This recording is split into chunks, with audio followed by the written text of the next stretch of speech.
always in our game, when we make the game every year, it's always one of our directives to listen to the feedback that we get from the community. And some of the things that they were complaining about in FIFA 10 for the CPU was how potent he was in front of the goal.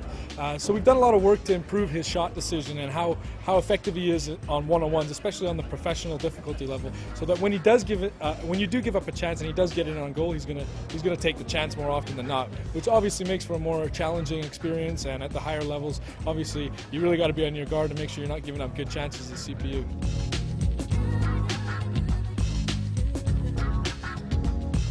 As for some new things that I think we're adding, I think we're innovating on the CPU in a couple ways.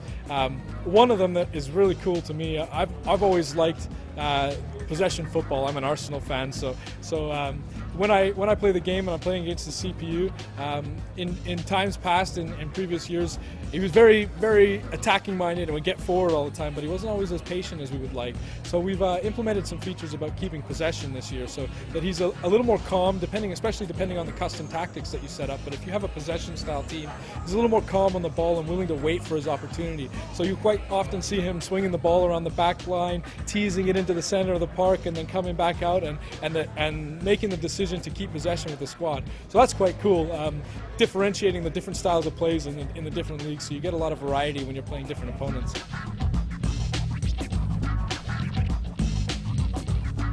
Personality Plus is one of our big features this year, where we're trying to really work hard on the attributes and make players feel like they're real-life counterparts. So this is really cool for us on the CPU AI side of things, because when you're playing against the CPU, better dribblers will do more trying to take you on.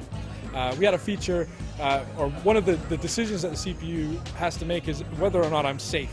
So as he's dribbling around the pitch, he needs to make a decision: do I pass? Do I continue to dribble? Do I turn away? And one of the ways he does this is he has something that we call a safe zone, where as an opponent will approach him, he'll determine whether he's becoming safe or not. And this logic in past years has been very generic, so everybody's safe zone was relatively similar. This meant that it didn't matter if you had Cristiano Ronaldo on the ball or Messi on the ball versus Rio Ferdinand or Richard Dunn or somebody that really wouldn't try and take somebody on. But this year we're dynamically changing the size of that safe zone based on the player's attributes. So players like Messi and Cristiano Ronaldo will still try and dribble out of tight situations like they do in the real world. So it's cool. It brings another little bit of character to the CPU AI when you're playing against them, and these guys might try and take you on, and you might be a little bit surprised at what they can do. So it's quite cool when you're playing against a CPU. Sometimes it's a little bit humbling. So I'm quite excited about that feature this year too.